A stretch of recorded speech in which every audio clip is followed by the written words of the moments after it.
السلام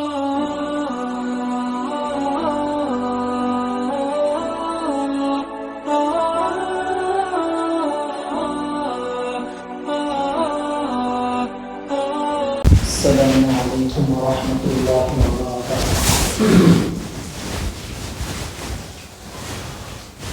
الحمد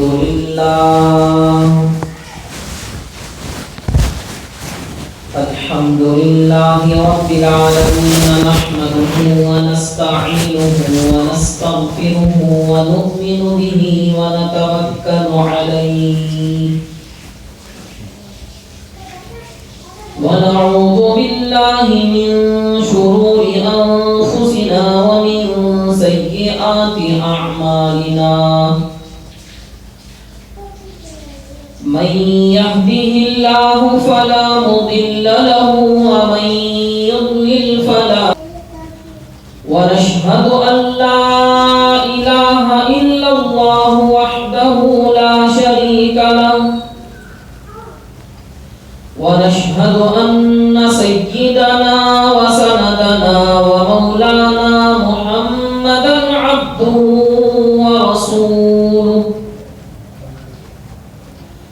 أما بعد فأعوذ بالله من الشيطان الرجيم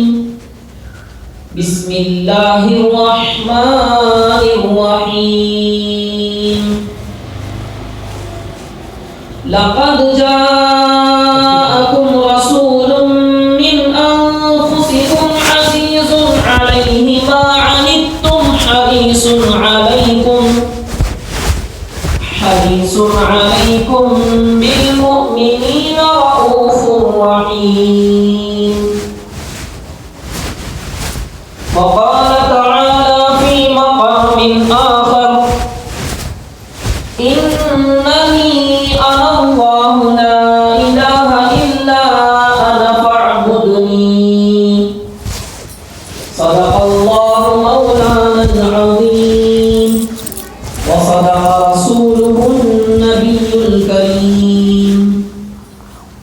ونحن على ذلك لمن الشاهدين والشاكرين والحمد لله رب العالمين سبحانك لا علم لنا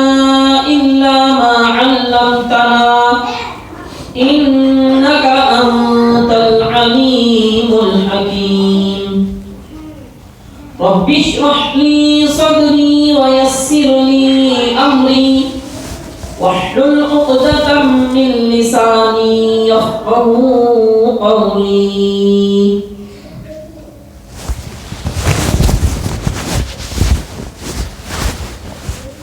سامعین کرام، بھائیوں بزرگوں اور دوستوں،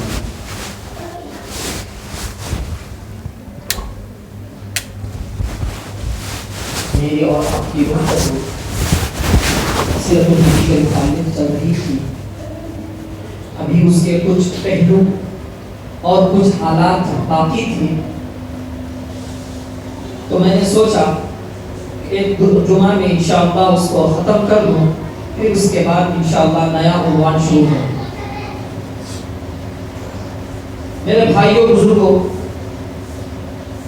بات یہاں تک پہنچی تھی، اللہ کے رسول صلی اللہ علیہ وسلم مکے میں خدا کے احکامات، توحید، رسالت اور آخرت اور خدا کی توحید اور بتوں کی باطل ہونا، جب آپ علیہ السلام اس کو پہنچائے، دعوت و تبلیغ کی، لوگوں کو اسلام کی طرف داخل کیے، تو چونکہ ان کے آباء و اجداد بڑے زمانے جاہلیت سے، چونکہ وہ لوگ بت پرستی میں مبتلا تھے، تو کسی طریقے سے اپنے آباء و اجداد کے دین کو چھوڑنا گوارا نہیں کی، اور یہ کہتے تھے کہ ہمارے آباء و اجداد نے، ہم نے دیکھا کہ وہ لوگ ایسے ہی کرتے تھے، بتوں کے سامنے جھکتے تھے، خدا کو چھوڑ کر ہر ایک کو خدا بنا رکھا تھا، سورج کو خدا، چاند کو خدا، ہر ایک سے اپنی مرادیں مانگتے تھے، اپنی ضرورتیں منگواتے تھے، اپنے پریشانیوں کو دور کرانا، یہ سب غیر اللہ سے ہوتا تھا، یہ خدا کو بھلا رہتے تھے۔ اور جو طاقتور ہوتا وہ کمزوروں پر ظلم کرتا، اگر شوہر ہے بیوی پر ظلم کرتا، سردار ہے اپنی قوم پر اپنی رعایا پر ظلم کرتا، تو انصاف کا دور دور تک نام و نشان نہیں تھا، کفر و شرک کا ماحول تھا، گناہوں کا بازار گرم تھا۔ ایسے میں اللہ کے رسول صلی اللہ علیہ وسلم توحید کو لے کر، قرآن پاک کو لے کر اس دنیا میں تشریف لائے۔ تو لا محالہ جتنے انبیاء کرام گزرے ہیں،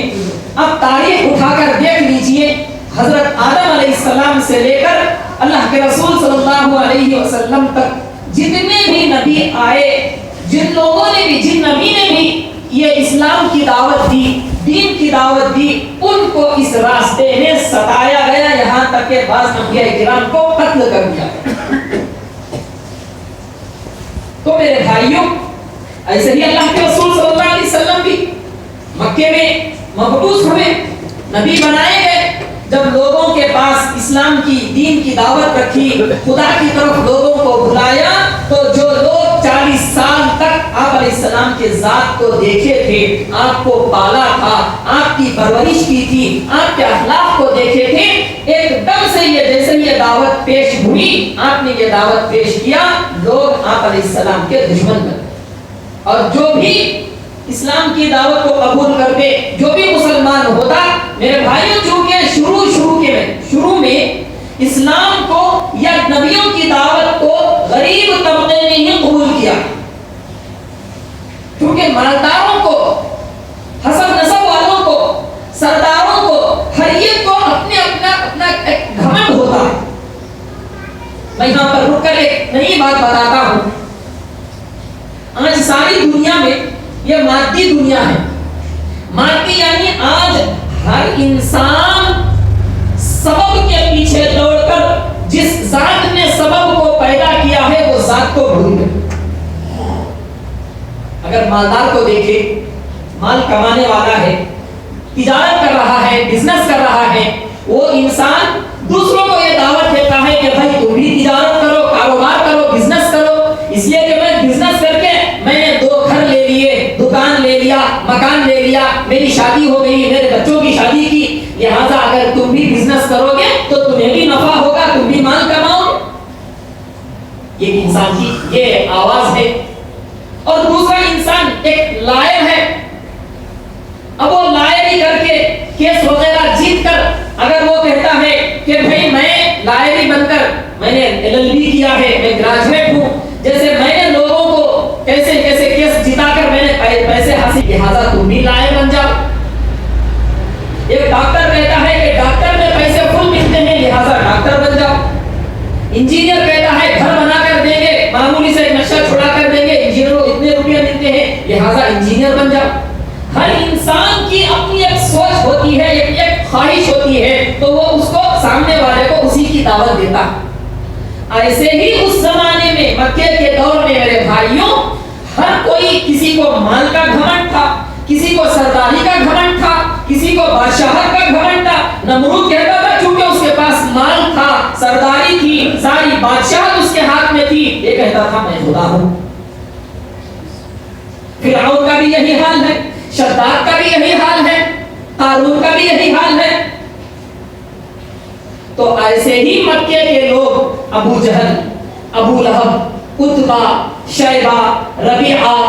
امیہ ابن خلف، ابو سفیان، یہ سب جتنے لوگ ہیں، ان سب کو کسی کو مال کا گھمنڈ تھا، کسی کو سرداری کا گھمنڈ تھا۔ اس سرداری کے گھمنڈ میں، مال کے تکبر میں اور حسب نسب کے میرے بھائیوں تکبر کے اندر وہ لوگ آپ علیہ السلام کی بات کو قبول نہیں کی۔ 3 سال تک اللہ کے رسول صلی اللہ علیہ وسلم ایک ایک کے پاس جاتے اور جا کر اسلام کی دعوت دیتے، تو جن لوگوں نے بھی اسلام کو قبول کیا ہے وہ آپ دیکھیں گے کہ وہ کمزور طبقہ ہے، غلامی طبقہ ہے، کمزور اسلام کو قبول کیا۔ تو جو مالدار تھے، بڑے لوگ تھے، وہ لوگ کمزوروں پر ظلم کرنا شروع کر دیے، لیکن چونکہ آپ علیہ السلام کی حفاظت میں ابو طالب سامنے موجود تھے، تو آپ علیہ السلام کو براہ راست لوگوں نے تکلیف نہیں دی۔ لیکن جو مسلمان ہوتے تکلیفیں دی جاتی تھی، ظلم و ستم ان کے اوپر ڈھایا جاتا تھا. تو مکے کے لوگ جو مسلمان ہوئے ان کو پتا چلا کہ ملک حبشہ میں نجاشی ایک بادشاہ ہے جو انسانیت پسند ہے، رحم دل ہے، تو لوگ وہاں پر ہجرت کیے. پھر اس کے بعد یہ افواہ مکے میں پھیل گئی کہ مکے کے قریش کے سردار بھی ایمان لے کر آئے ہیں. واپس جب آئے تو معلوم ہوا یہ خبر جھوٹی ہے. تو کچھ لوگ مکے ہی میں رہ گئے، کچھ لوگ ملک حبشہ واپس چلے گئے. پھر چند دنوں کے بعد نبوت کے 5ویں سال، جب آپ علیہ السلام نبی بنا کر 5 سال ہو گئے تھے، نبوت کے 5ویں سال پھر دوسرا قافلہ جس کے سردار امیر حضرت عثمان ابن عفان رضی اللہ عنہ تھے، ان کے معیت میں تقریباً 82 مرد اور یا 18 یا 19 عورتیں دوسرا قافلہ مکے سے ہجرت کر کے ملک حبشہ روانہ ہو. وہاں پر اطمینان کی سانس لی. لیکن جب قریش نے دیکھا کہ ہم لوگ کسی طریقے سے بھی اپنی ایڑی چوٹی کا زور لگا چکے ہیں، لیکن یہ لوگ اسلام سے بالکل، ابو طالب کے پاس جا کر بات کی، چونکہ حضور صلی اللہ علیہ وسلم کے اس وقت معین اور مددگار اور سرپرست ابو طالب تھے. تو قریش کے ایک وفد جس میں یہ ابو جہل اور ابو لہب پیش تھا، جو بھی مسلمان ہوتا سب سے پہلے یہی لوگ تکلیفیں دیتے تھے اور ستاتے تھے. تو قریش کے پاس بہت بڑا مجمع، کافی سوچ وچار کے بعد، مشورہ کرنے کے بعد ابو طالب کے پاس گئے اور جا کر یہ بات رکھی کہ ابو طالب، آپ کا مقام ہمارے دلوں میں بڑا ہے، آپ مکے کے سرداروں میں سے ایک سردار ہیں،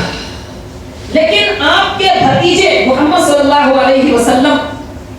ہمارے آبا و اجداد کے، بلکہ آپ کے آبا و اجداد کے دین کے خلاف بھی بات کرتے ہیں.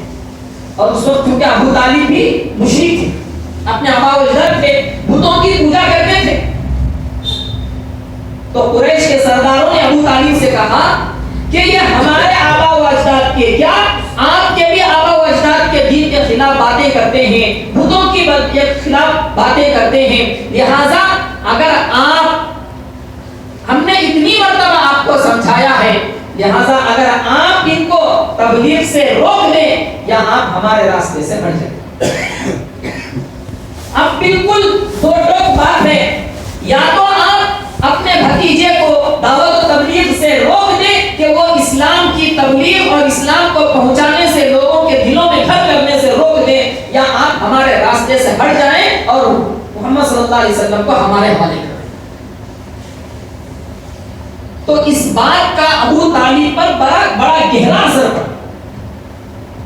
اور چونکہ اس وقت بہت بوڑھے ہو چکے تھے ابو طالب، جب یہ لوگ چلے گئے تو ابو طالب چچا حضور صلی اللہ علیہ وسلم کو بلا کر کہنے لگے کہ بھتیجے، تم میرے اوپر اتنا بوجھ نہ ڈالو کہ میں اس کو سہ نہ سکوں. قریش کا یہ بہت بڑا وفد میرے پاس آیا تھا اور ایسی باتیں کرنے لگا ہے، لہذا اگر آپ یہ کام کر سکتے ہیں تو کیجئے، ورنہ مجھے کیا ہے، میرے اوپر اتنا بوجھ مت ڈالیے. تو حضور صلی اللہ علیہ وسلم کے آنکھوں میں آنسو جاری تھے. کہنے لگے اللہ تعالیٰ کی طرف سے کر رہا ہوں، اگر یہ کام کرتے کرتے کرتے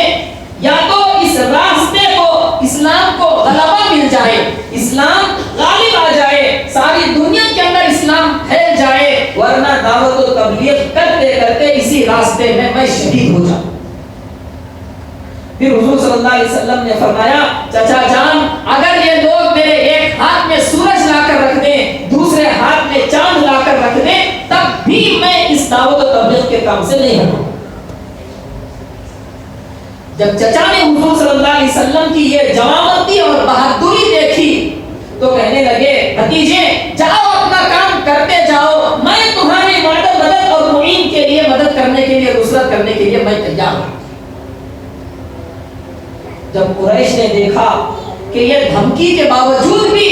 حضور صلی اللہ علیہ وسلم تبلیغ سے پیچھے نہیں ہٹ رہے ہیں، پھر اس کے بعد پھر چند سردار قریش ابو طالب کے پاس پھر دوسری مرتبہ خدمت میں آئے، اور اس وقت تھوڑا لہجہ نرم تھا، پہلی مرتبہ تو تھوڑا لہجہ سخت تھا، لیکن چونکہ ابو طالب بھی سردار ہے، ابو جہل بھی سردار ہے، ابو لہب بھی سردار ہے، سردار اگر قوم کا سردار ہو تو ان کے قوم کی رعایا کو کوئی کچھ نہیں کرتا. جیسے آج کل ہوتا ہے نا، کوئی ایم ایل اے ہے، ایم پی ہے، اس کا کوئی رائٹ ہینڈ لیفٹ ہینڈ ہے، اس نے کوئی کام کیا ہے تو وہ لوگ آپس میں بات کر لیں گے، اے اسے کیا بھی کرنا نہیں، انہیں میرا رائٹ ہینڈ، انہیں میرا نگہبانی میں میرا محافظ ہے، میں اس کا مدد کرنے والا ہوں، لہٰذا اسے کیا بھی تو کرنا نہیں. تو ابو طالب بھی چونکہ مکے کے سردار تھے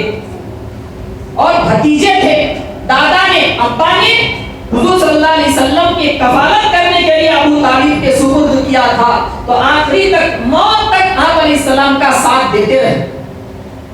جب قریش نے دیکھا دھمکی کے باوجود بھی حضور صلی اللہ علیہ وسلم یہ کام کر رہے ہیں، تو دوسری مرتبہ جب قافلہ ابو طالب کے پاس آیا تو تھوڑا لہجہ نرم ہو گیا. ساتھ میں ولید ابن مغیرہ کے بیٹے عمارہ کو لے کر آئے، وہ بھی اس وقت نوجوان تھا، ایک نوجوان لڑکا تھا جس کا نام ہے عمارہ، اس کی بھی عمر تقریباً 30-35 سال کی تھی. تو وہ نوجوان کو لا کر ابو طالب کے پاس کھڑا کر دیے اور کہنے لگے کہ اے ابو طالب، یہ بیٹا ہے عمارہ، آپ اس کو لے لیجئے، آپ اس کے دیت اور حق خون بہا کے آپ اس کے مالک ہیں، لہذا یہ نوجوان آپ رکھ لیجئے اور آپ کے بھتیجے کو مجھے دے دیجئے. عمارہ کو آپ رکھ لیجئے اور آپ کے بھتیجے محمد صلی اللہ علیہ وسلم کو ہمارے حوالے کر دیجئے. تو ابو طالب نے کہا یہ تو بڑا برا سودا ہے، تم یہ چاہتے ہو کہ میں تمہارے بیٹے کو پالوں، اس کے اوپر پیسے خرچ کروں، میں اس پر پرورش کروں، اور تم میرے بھتیجے کو لے جاؤ اور قتل کر دو، یہ کیسا برا سودا ہے. یہ کہہ کر ابو طالب نے اس کو رد کر دیا. کہتے ہیں کہ جب آپ علیہ السلام مکے میں صحن میں جا کر نماز پڑھتے تو سب سے پہلے ابن اسحاق رحمۃ اللہ علیہ کی روایت ہے، حضرت عبداللہ ابن کہتے ہیں کہ اسلام لانے کے بعد مدینے میں نے حضرت عبداللہ ابن عمرو بن العاص رضی اللہ عنہ سے سوال کیا کہ کیا مسلمانوں کو جو اسلام پھیلانے میں تکلیف ہوتی تھی، اللہ کے رسول صلی اللہ علیہ وسلم کو تکلیف ہوتی تھی، تو مشرکین کی طرف سے جو حضور اور صحابہ کو تکلیف پہنچی، ان میں سب سے اس کی تفصیل مجھے کچھ سنائیے کہ کون سی تفصیل، کون سی سختی ہوئی. حضرت عبداللہ ابن عمرو بن العاص رضی اللہ عنہ کہتے ہیں کہ ایک مرتبہ اللہ کے رسول صلی اللہ علیہ وسلم مسجد کے صحن میں حتیم کے حصے میں نماز پڑھ رہے تھے. وہ عتبہ کا بیٹا وہ اللہ کے رسول صلی اللہ علیہ وسلم کی گردن میں وہ چادر ڈال کر اس زور سے گھسیٹا. اللہ کے رسول صلی اللہ علیہ وسلم فرماتے ہیں مجھے ایسا لگ رہا تھا کہ اس نے اس زور سے میری گردن دبائی تھی، گلے کو دبایا تھا کہ آنکھیں باہر نکل آئی تھی. لیکن اتنے میں اللہ کے رسول صلی اللہ علیہ وسلم پکار رہے ہیں. حضرت ابو بکر رضی اللہ عنہ دوڑے ہوئے آئے اور آ کر چادر کو گھسیٹا اور اس کو عتبہ کے بیٹے کو ڈھکیل دیا اور کہنے لگے کہ ایسے شخص کو آپ لوگ کیوں ڈھکلتے ہیں، ڈھکیلتے ہیں، مارتے ہیں، جو صرف یہ کہتا ہے کہ اللہ کے سوا کوئی معبود نہیں. اتقتلون رجلا ان یقول ربی اللہ، کہ تم ایسے آدمی کو قتل کرتے ہو جو صرف اتنا کہتا ہے کہ میرا خدا اللہ ہے، میرا رب اللہ ہے. تو میرے بھائیوں، اسلام ہمارے تک پہنچا ہے، یہ دین ہمارے تک پہنچا ہے. میرے بھائیوں، یہ ایمان ایسے معمولی نہیں پہنچا. کتنی قربانیوں کے بعد، صحابہ کرام کی قربانیوں کے بعد، انبیاء کرام، بزرگان دین کتنی تکلیفیں جھیلی، اس کے بعد یہ دین اور یہ ایمان میرے بھائیوں آج ہم تک پہنچا. اور یہ ایمان یہ معمولی چیز نہیں ہے. اگر انسان کے پاس ساری دنیا کی دولت ہو، اگر ایمان نہ ہو میرے بھائیوں، تو وہ تو کیا ہے، وہ ناکام ہے. دنیا میں بھی ناکام ہے، آخرت میں تو ناکام ہے ہی. تو میرے بھائیوں، یہ ایمان یعنی لا الہ الا اللہ محمد رسول اللہ، یہ کلمے کے یہ دو جز ہیں. ایک اللہ تبارک و تعالیٰ کی توحید کی گواہی اور دوسرے اللہ کے رسول صلی اللہ علیہ وسلم کی رسالت کی گواہی. تو یہ جب اللہ کے رسول صلی اللہ علیہ وسلم اس توحید کی دعوت کو لے کر اپنی رسالت کو لے کر لوگوں کے درمیان میں آئے تو چونکہ وہ لوگ اپنے باپ دادا کے دین کو چھوڑنا گوارا نہیں تھا، صرف مال کی خاطر، تکبر کی خاطر، اپنے حسب نسب کی خاطر، اپنی بڑائی کی خاطر. کیوں؟ اگر اللہ تبارک و تعالیٰ کو مان لیں گے، توحید اختیار کر لیں گے، حضور صلی اللہ علیہ وسلم کے کو رسول مان لیں گے، تو اب اس کے بعد حضور جیسے بولیں گے ویسا کرنا پڑے گا. یہ اطاعت ان کو گوارا نہ تھی، ان کی صفت کے اندر نہیں تھا، اس لیے وہ لوگ تکبر میں آ کر اسلام کو قبول نہیں. کہتے ہیں اس کے بعد جب نبوت کے 6 سال کے قریب مسلمانوں پر بہت زیادہ ظلم و ستم ہو رہا تھا اور اللہ کے رسول صلی اللہ علیہ وسلم پر بھی کچھ تکلیفیں شروع ہو گئی تھی، کیونکہ ابو طالب سردار تھے، بوڑھے ہو چکے تھے اور اس وقت ظاہراً کوئی اللہ کے رسول صلی اللہ علیہ وسلم کا پرسان حال نہیں تھا. فرماتے ہیں اس وقت جب بالکل مکے میں اندھیرا چھایا ہوا تھا، مسلمانوں پر ظلم و ستم کا پہاڑ ٹوٹ رہا تھا، ایسے میں اللہ تبارک و تعالیٰ نے اسلام کی شمع جلائی اور روشن کیا. 2 بڑے بڑے بہادر اسلام میں داخل ہو گئے، ایک حضرت حمزہ رضی اللہ عنہ اور دوسرے ہیں حضرت عمر رضی اللہ عنہ. اب تک حضرت عمر رضی اللہ عنہ اسلام نہیں لائے اور حضرت حمزہ رضی اللہ عنہ بھی اسلام نہیں لائے تھے، جبکہ اسلام ظاہر ہو کر 6 سال ہو رہے ہیں. فرماتے ہیں سب سے پہلے حضرت حمزہ رضی اللہ عنہ مسلمان ہوئے نبوت کے 6ویں سال ذی الحجہ کے مہینے میں، اور اس کا سبب یہ بنا کہ ایک مرتبہ اللہ کے رسول صلی اللہ علیہ وسلم حتیم میں نماز پڑھ رہے تھے. نماز سے فارغ ہونے کے بعد اللہ کے رسول صلی اللہ علیہ وسلم کوہ صفا پر پہاڑی پر گئے، وہاں پر تشریف فرما تھے. ابو جہل وہاں سے نالائق گزرا. جیسے ہی ابو جہل نے اللہ کے رسول صلی اللہ علیہ وسلم کو دیکھا تو آپ علیہ السلام کو سخت سست کہا اور برا بھلا کہا. اتنے پر چپ نہیں بیٹھا، پتھر اٹھایا اور اس زور سے سر پر مارا کہ اللہ کے رسول صلی اللہ علیہ وسلم کے پیشانی پر لگا اور وہاں سے خون بہنے لگا. اور یہ کوہ صفا پر ایک بازو میں ایک مکان ابن جدعان کی ایک باندی تھی، وہ باندی یہ سارا منظر دیکھ رہی تھی. جب وہ ابو جہل مار کر چلا گیا، سارا منظر دیکھنے کے بعد حضرت حمزہ رضی اللہ عنہ اس وقت شکار سے واپس آئے. جیسے ہی شکار سے واپس آئے، ہاتھ میں کمان بھی تھی جو سے تیر چلاتے ہیں، تیر اور کمان تھی. جا کر سارا واقعہ سنایا تو حضرت حمزہ رضی اللہ عنہ فوراً گھر بھی نہیں گئے، حضرت حضور صلی اللہ علیہ وسلم کی خدمت میں پہنچے اور حضور صلی اللہ علیہ وسلم کے پاس پہنچنے دیکھا کہ آپ علیہ السلام کے پاس سے خون بہ رہا ہے، کیونکہ بھتیجے تھے اور سال میں 2 سال بڑے تھے. حضرت حمزہ رضی اللہ عنہ حضور صلی اللہ علیہ وسلم سے عمر میں 2 سال بڑے تھے لیکن بھتیجے تھے. جیسے ہی دیکھا کہ خون بہ رہا ہے، رکے نہیں، جوانمردی تھی، بہادری تھی، فوراً ابو جہل کے پاس گئے اور جا کر اس کو لٹایا اور اس کے سینے پر چڑھ کر بیٹھ گئے اور کہے اے او سوئی پر خوشبو لگانے والے مسلم، تو میرے بھتیجے کو برا بھلا کہتا ہے؟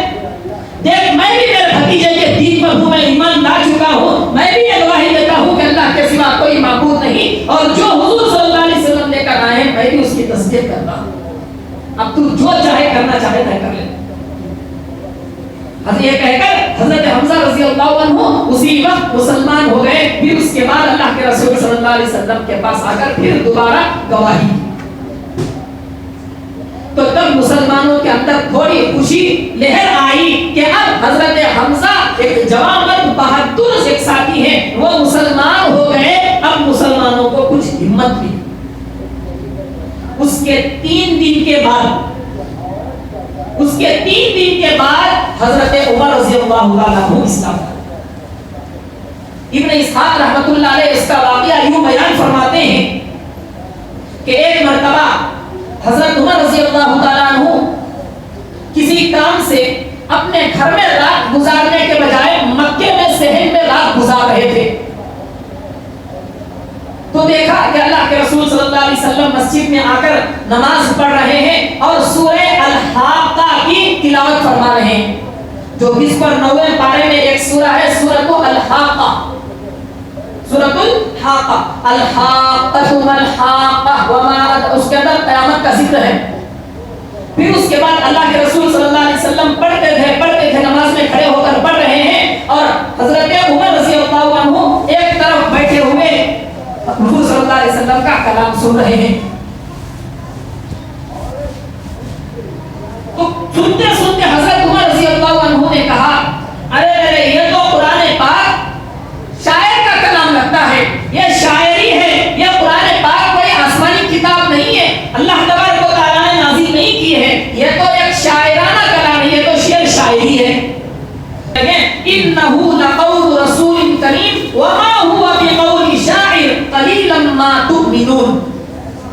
کہ بے شک حضور صلی اللہ علیہ وسلم اللہ کے رسول ہیں اور یہ کلام کسی شاعر کا کلام نہیں ہے، اور اس پر تو بہت تھوڑے لوگ ایمان لاتے ہیں۔ تو حضرت عمر رضی اللہ عنہ نے فوراً کہا، اوہو یہ تو کاہن ہے، یہ تو جادوگر ہیں، یہ تو جادو بھی چلاتے ہیں۔ پھر فوراً اللہ تبارک و تعالیٰ نے یہ آیت اتاری، وما هو بقول کاہن قلیلا ما تذکرون، کہ یہ کسی کاہن اور جادوگر کا کلام نہیں ہے۔ حضرت عمر رضی اللہ عنہ فرماتے ہیں کہ اس وقت اسلام کی کچھ روشنی میرے دل میں جاگ رہی تھی، لیکن وہ صرف ایک چھوٹی سی روشنی تھی، لیکن اس کے برخلاف بتوں کی بت شکنی اور بتوں کا اپنے آباء و اجداد کا دین حضرت عمر رضی اللہ عنہ کے اندر گھر کر گیا تھا۔ کہتے ہیں ایک مرتبہ اپنے آباء و اجداد کا دین کا جوش آیا کہ کون ہے جو ہمارے آباء و اجداد کے دین کو برا بھلا کہتا ہے، تو لوگوں نے کہا کہ محمد صلی اللہ علیہ وسلم ہے جو آپ کے آباء و اجداد کو دین کو برا بھلا کہتے ہیں اور بتوں کے خلاف باتیں کرتے ہیں۔ تو حضرت عمر رضی اللہ عنہ نے تلوار نکالی کہ آج نعوذ باللہ محمد صلی اللہ علیہ وسلم کو قتل کر دو گا۔ یہ کہہ کر نکل رہے تھے تو ایک نعیم ایک آدمی ایک صحابی ہے، وہ راستے میں ملے۔ حضرت عمر رضی اللہ عنہ نے پوچھا کہ عمر کہاں کا ارادہ ہے، آج کچھ تیور تمہارے بدلے بدلے سے نظر آتے ہیں۔ تو حضرت عمر رضی اللہ عنہ نے کہا کہ آج میں نعوذ باللہ محمد کا خاتمہ کر دوں گا، اس لیے کہ وہ ہمارے آباء و اجداد کو برا بھلا کہتا ہے اور ہم ان کے دین کو برا بھلا کہتے ہیں، ہمارے معبودوں کو گالیاں دے، ہمارے خداؤں کو گالیاں دیتے ہیں، آج میں اس کا نعوذ باللہ خاتمہ کر دوں گا۔ یہ کہہ کر راستے سے جا رہے تھے تو نعیم صحابی نے کہا کہ عمر حضور کے پاس تو بات ہے، میں بہن خبر دو، وہ بھی تو اسلام، اچھا وہ یقین ہو گئے ہیں، سب سے پہلے میں ان کی خبر دیتا ہوں۔ یہ کہہ گئے، اس وقت پر گھر میں تھے حضرت خباب ابن الارت، ایک صحابی ہیں جنہوں نے قرآن پاک سکھانے کے لیے وہ لوگ آتے تھے اور اس وقت سورہ طٰہٰ کی سورت سکھا رہے تھے۔ تو جیسے ہی دروازہ کھٹکھٹایا، بہن نے پوچھا کون ہے؟ عمر۔ اتنا کہنا تھا کہ حضرت خباب ابن الارت قلم کے نیچے چھپ گئے۔ کیوں؟ اس لیے کہ بہادر تھے، ڈرتے تھے سب کے سامنے، کسی کو سامنے آنے کی جرات نہیں ہوتی تھی۔ فرماتے ہیں اس کے بعد اندر چھپے تھے، فوراً آ کر سامنے آ گئے اور کہنے لگے، بہن سے کہنے لگے، میں نے سنا ہے کہ تو بے دین ہو گئی ہے، تو نے محمد کا دین کو قبول کر لیا ہے۔ اور بہنوئی کو پوچھا کہ کیا تم بھی بے دین ہو گئے ہو؟ تو بہنوئی نے کہا کہ ہاں میں گواہی دیتا ہوں کہ اللہ کے سوا کوئی معبود نہیں اور محمد صلی اللہ علیہ وسلم اللہ کے رسول۔ اتنا کہنا تھا کہ حضرت عمر رضی اللہ عنہ کو بہنوئی کو خوب پکڑ کر مارا، بہت مارے۔ پھر اس کے بعد بہن کے پاس آئے اور ہاتھ سے چاٹا اٹھا کر اس زور سے گال پر لگا کہ پورا چہرہ لہو کہان ہو گیا۔ اب کھڑے ہیں، غصے میں بول رہے ہیں۔ وہ بھی حضرت عمر رضی اللہ عنہ کی بہن تھی، فوراً اٹھ کر کھڑی ہو گئی، میں بھی کیا بھی غلط نہیں، میں بھی اللہ کے دین پر میں ایمان لائی ہوں، تم سے کوئی ڈرنے کی ضرورت نہیں۔ اتنا کہنا تھا کہ حضرت عمر رضی اللہ عنہ تھوڑے سے نرم ہو گئے، کیونکہ بہن اور بہنوئی کو فل مار دیے ہیں، اب کیا ہے تھوڑا سا دل نرم ہو گئے۔ کہنے لگے، اچھا بتاؤ کیا کر رہے تھے، تم کیا کر رہے تھے، بتاؤ مجھے۔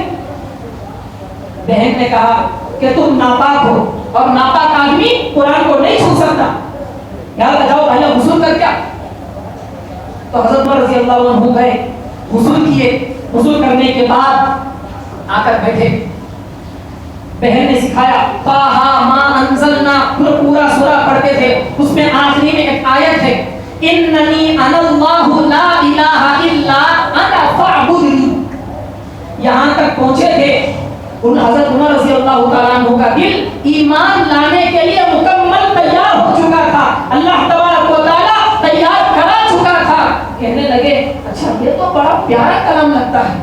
یہ تو نصیحت بڑا کلام ہے، بتاؤ مجھے محمد کہاں ہے، میں ان کے پاس ابھی جاتا ہوں اور اسلام قبول کرتا ہوں۔ اتنا کہنا تھا کہ فوراً اندر گھر کے اندر سے حضرت خباب بن الارت نکل کر آئے اور آ کر کہنے لگے اے عمر خوشخبری ہو تمہارے لیے، ابھی جمعرات کو اللہ کے رسول صلی اللہ علیہ وسلم ہاتھ اٹھا کر یہ دعا کی تھی اللہم اعز الاسلام بعمر بن الخطاب ابی جہل ابن ہشام، اے اللہ اسلام کو عمر ابن خطاب کے ذریعے سے یا عمرو ابن ہشام یعنی ابو جہل کے ذریعے سے، ان دونوں میں سے کسی ایک کے ذریعے سے اسلام کو عزت عطا فرما، اسلام کو تقویت عطا فرما۔ اللہ تبارک و تعالیٰ نے یہ تمہارے حضور کی دعا تمہارے حق میں قبول فرمائی اور اللہ نے تمہیں اسلام کی دعوت دی۔ پھر حضور صلی اللہ علیہ وسلم کے خدمت میں فوراً پہنچے، اس وقت کوہ صفا کے پاس ایک گھر تھا، اس گھر میں اللہ کے رسول صلی اللہ علیہ وسلم تشریف فرما تھے جس گھر کا نام ہے دار ارقم، اس گھر میں موجود تھے، حضرت حمزہ بھی گھر کے اندر موجود ہیں، صحابہ بھی موجود ہیں اور اللہ کے رسول صلی اللہ علیہ وسلم کچھ نصیحت کر رہے تھے، حضرت عمر رضی اللہ عنہ وہی تلوار ہاتھ کے لیے سیدھے گھر کے اندر پہنچ گئے، دروازہ کھٹکھٹایا تو صحابہ نے پوچھا کون ہے؟ کہا میں عمر ہوں۔ ایک صحابی کہتے ہیں میں کھڑکی سے آہستہ سے جھانکا، دیکھا تو واقعی میں حضرت عمر کھڑے ہیں اور تلوار ہاتھ میں ہے، چونکہ لوگوں کے درمیان یہ مشہور ہو گیا تھا کہ حضرت عمر رضی اللہ عنہ نعوذ باللہ حضور کو قتل کرنے کے لیے آ رہے ہیں، یہ مشہور ہو گیا تھا۔ اب تلوار ایسے ہی لے کر دروازے کے سامنے کھڑے ہیں، اندر سارے صحابہ ایک طرف ہو گئے اور حضور صلی اللہ علیہ وسلم بھی بیٹھے ہیں اور حضرت حمزہ بھی بیٹھے ہیں۔ حضرت حمزہ رضی اللہ عنہ نے کہا کہ آنے دو عمر کو، اگر اس کی نیت صحیح ہے، ارادہ نیک ہے تو ٹھیک ہے، ہم اس کے ارادے کا استقبال کریں گے، اگر اس کا ارادہ برا ہوگا تو ہم دیکھ لیں گے اس کے ساتھ بھی جنگ لڑیں گے۔ جیسا ہونے فوراً حضرت عمر رضی اللہ عنہ داخل ہوئے اور اللہ کے رسول صلی اللہ علیہ وسلم کے پاس آ کر بیٹھ گئے اور آ کر کہنے لگے اے اللہ کے رسول صلی اللہ علیہ وسلم میں آپ کی خدمت میں ایمان لانے کے لیے داخل ہوا ہوں، کلمہ پڑھنے کے لیے، مسلمان بننے کے لیے آپ کی خدمت میں آیا۔ تو جتنے صحابہ کرام تھے اس زور سے انہوں نے تکبیر کہی کہ مکے کے سارے پہاڑ جو ہے نعرہ تکبیر سے گونج اٹھے۔ پھر اس کے بعد حضرت عمر رضی اللہ تعالیٰ عنہ نے فرمایا، بخاری شریف کی روایت ہے، اے اللہ کے رسول صلی اللہ علیہ وسلم اب کیا حکم ہے، کیا کرنا ہے؟ صحابہ فرماتے ہیں، حضرت علی رضی اللہ تعالیٰ عنہ کی روایت ہے، حضرت علی رضی اللہ عنہ فرماتے ہیں کہ اب تک ہم نے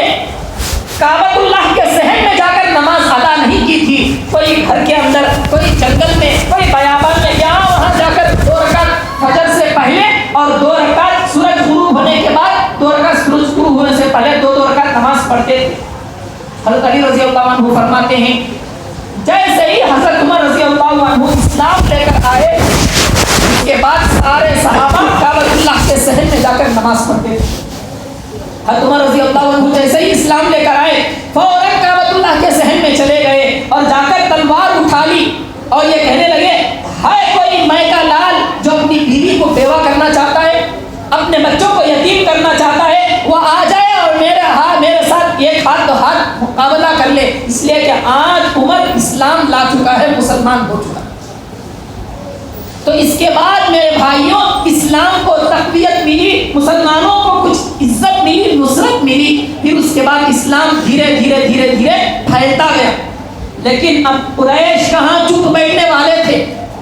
جتنے سردار تھے وہ تمام کے تمام سردار اب یہ سوچنے لگے ہوئے تھے کہ کیسے ہم اسلام کا مکمل صفایا کر دیں، یا اندرونی سازش اور سچ کیسے ہم لوگ یہ کریں، آئیڈیا بنا رہے تھے۔ پھر جتنے قبیلے تھے، ایک قبیلہ ہاشم، قبیلہ قریش کو چھوڑ کر بقیہ تمام قبیلے ایک بائیکاٹ کا اعلان کر دیا۔ 3 سال تک شیعہ ابی طالب میں حضور اور تمام مسلمان تھے،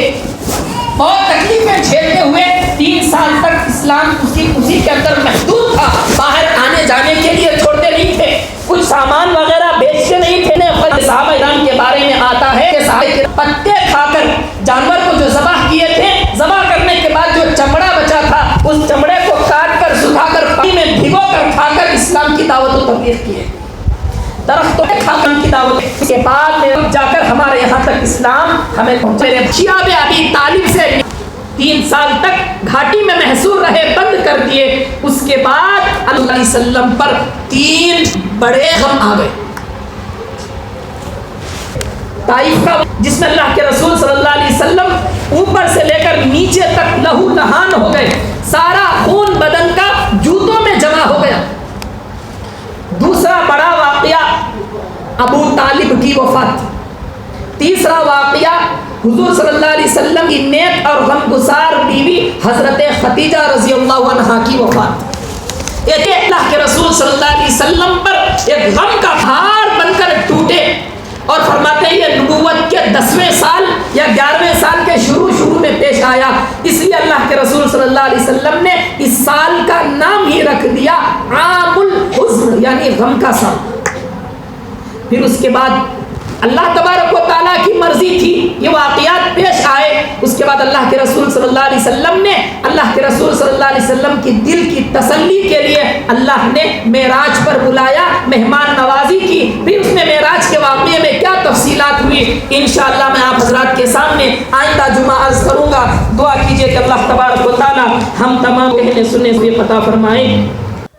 السلام علیکم ورحمۃ اللہ وبرکاتہ۔ ہر جمعہ کے بیانات کی اپڈیٹ کے لیے اور ویڈیوز کے لیے آپ میرے چینل کو سبسکرائب کریں، لائک کریں اور شیئر کریں۔ السلام علیکم ورحمۃ اللہ وبرکاتہ۔